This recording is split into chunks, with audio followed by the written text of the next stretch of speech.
the invisible witness who finally found her voice. They say, silence is golden, but honestly, silence is a weapon. It's the ultimate truth serum.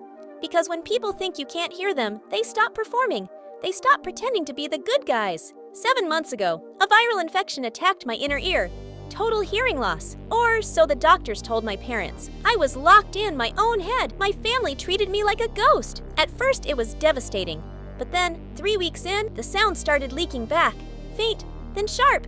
I was about to scream with joy when I heard my perfect fiancé, Blake, talking to my sister, Elena, in the kitchen. It's actually better this way, Blake whispered, his voice dripping with relief. Now we don't have to keep the affair a secret.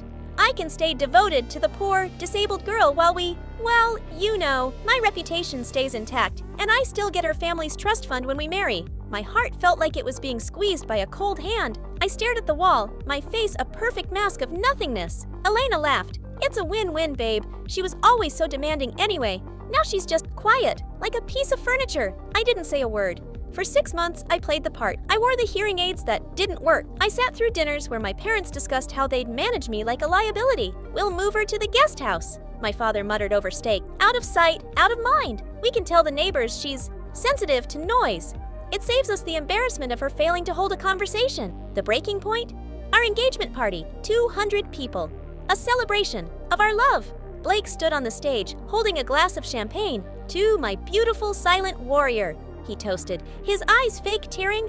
I will be her voice, for as long as she needs me. The room erupted in ahs. I stood up. I didn't use sign language. I didn't point. I just spoke directly into the microphone. You don't need to be my voice, Blake, I said. My voice was calm, cold, and lethal. The room went so quiet you could hear a pin drop. Blake's face went from devoted hero to ghost white in 3 seconds.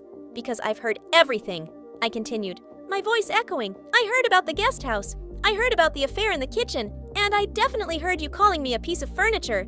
I turned to my sister. I hope the trust fund is worth it, Elena, because the disabled girl just cut you both out of the will. I dropped the mic.